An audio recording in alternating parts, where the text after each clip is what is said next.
কক্সবাজার দুই Jessore তারুদি fur value সরতি ঢেউ খেলি যার কত সুন্দর লার সানা কত গম গমলার কত গম গমলার সানা কত সুন্দর লার দেশ বিদেশের কত মানুষ কক্সবাজার আয় কত ব্যারাম বালা ওই যার দইজার বাতাস খাই ফানির ভিতর সূর্য ডুবে আসার্য খারবার কত সুন্দর লারে সোনা কত গম গমলা। অসাধারণ, একেবারেই মানে মাটির গান। কক্সবাজারকে বিশ্বময় তুলে ধরবার জন্য আসলে এই গানগুলো যুগে যুগেই ভূমিকা রাখবে বলে আমরা আমাদের প্রত্যাশা। দক্ষিণ চট্টগ্রামের লোকগানের শিল্পী বুলবুল আক্তার এই মুহূর্তে আমার সাথে আছেন। তাকে নিয়ে একটি অনুষ্ঠান করা হয়েছিল। এই অনুষ্ঠানটি ছিল ঈদের গল্প। এটি নিউজে ঈদের দিন সম্প্রচারিত হয়েছে এবং এই অনুষ্ঠানটি বেশ জনপ্রিয়তা পেয়েছে। এই মুহূর্তে আমি একটু তার প্রতিক্রিয়া জানতে চাইবো। আপনি কেমন আছেন? ভালো, ইনশাআল্লাহ। যে আপনাকে নিয়ে যে প্রোগ্রামটা করা হলো এটিএন নিউজে, এটি তো আসলে সারাদিন এটিএন নিউজে প্রচারিত হয়েছে, সম্প্রচারিত হয়েছে। অনেকে অনেক কমেন্ট করছে যে আপনার জন্য শুভকামনা জানাচ্ছে। সেই সব দর্শকদের উদ্দেশ্যে আপনি কি বলবেন? আমি দর্শককে খুব আন্তরিক ভালোবাসি। আমার কথাগুলি যে আমার গানগুলি যে ওরা উপভোগ করছে খুব ভালো করে আমি আনন্দ পেয়েছি। আল্লাহ তাদেরকেও আনন্দ করে রাখো, আমি এই দোয়া করি কামনা।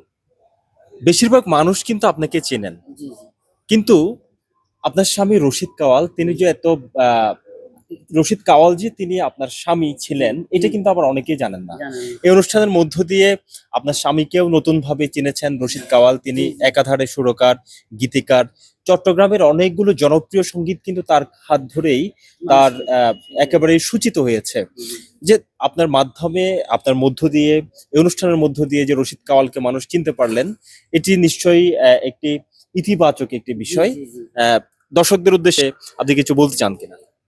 আমি বলতে চাই আমার স্বামী তো গীতিকারও সুরকার ছিল, তো অনেক শিল্পীও উনি রেখে গেছে দুনিয়াতে। তো উনিতে মারা গেছে প্রায় 34 মানে 91 বন্যার পরে মারা গেছে। ও তো গান লিখতো, সব গান তো শুধু আমি না, আরো অনেক অনেক শিল্পীরা গাইতো, সবাই ভালোবাসতো উনিকে। উনিকে খুব সম্মান ইজ্জত করতো। কেন? উনি একজন গীতিকার সুরকার, উনি বেতার শিল্পীও ছিলেন চট্টগ্রামের। আচ্ছা, দর্শকরা তো আপনার গান শুনতে চায়, বারে বারে গান শুনতে চায়। দর্শকদের জন্য একটি গান হবে ছোট করে আর কি। ছোট করে একটা গান গাইতে পারি, যেহেতু এই বদরখালীর আহমদ কবির আজাদ ছিল, উনি আমার মামা ছিল। তখন উনি একটা গান লিখতো, গান গাইছে, আমাদেরকে দিছে গাওয়ার জন্য, আমিও গাইছি, সবাই গাইছে, সবাই শিল্পী জানে।